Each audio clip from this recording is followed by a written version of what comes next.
Story Corner, presented by Jennifer. Who stole the prize brew? Brad had wasted no time in putting the pilfered recipe from Mr. Reynolds' cookbook on his own cafe's menu.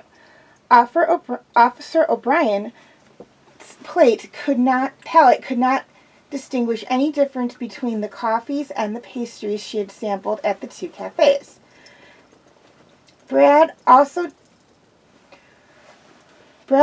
tipped his hand when he identified the robbed competitor as the Cool Coffee Cafe. Okay, for those of you who deduced correctly, very good job. For those of you who didn't, we do have another holiday mystery coming up right now. Before I jump into that, I'd like to apologize for not posting any other Halloween mysteries or any Thanksgiving mysteries or any other Christmas mysteries. Unfortunately, I just did not have the time to do any readings, so I do apologize for that. So let's jump right in with the next mystery, Concrete Evidence.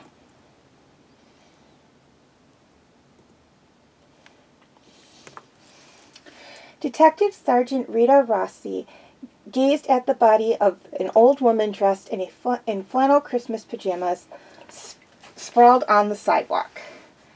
May Fanning's body was lying a foot from the brick wall of an apartment building.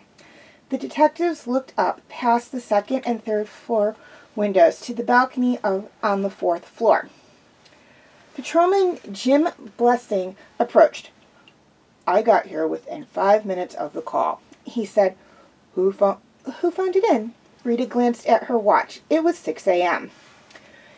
"A Mrs. Edwards. She lives on the first floor and got up at 5:30 to take her dog out.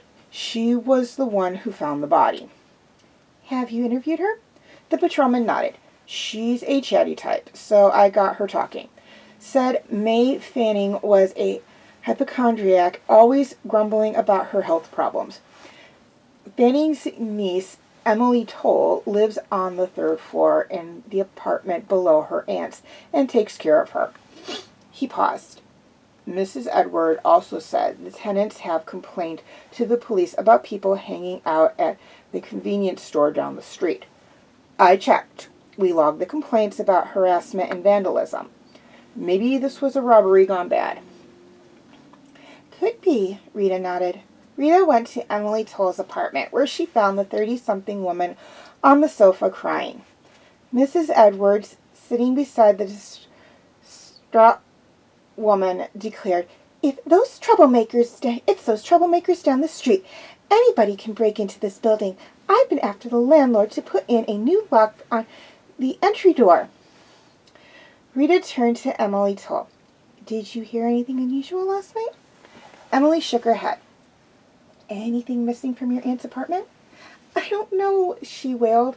Rita went upstairs to inspect May Fanning's nicely furnished apartment, which was twice as big as Emily's and decked out in holiday tinsel and lights. She stepped onto the balcony where a glowing Santa smiled cheerfully.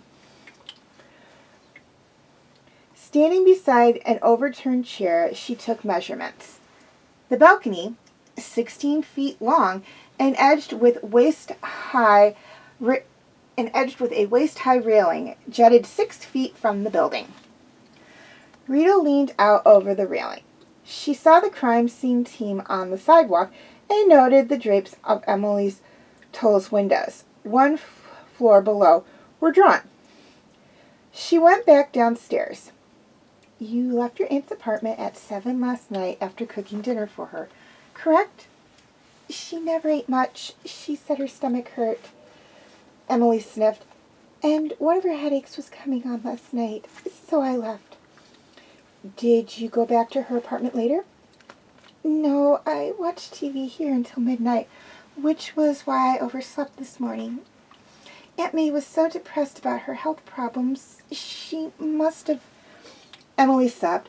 It decided to give up, and did she come down to your apartment last night?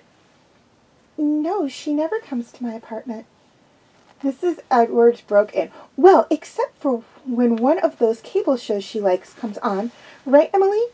Turning to the detective, she said, May was careful with her money and couldn't see the point in paying for cable when she could watch it at Emily's. Yes, she comes down occasionally, Emily agreed, but not last night. The detective closed her notebook. Emily Toll, she said, I'd like you to come down to the station for more questioning. What made the detective suspicious? Please write your answers in the comment section and tune in next week to The Holiday Hostage for the answer.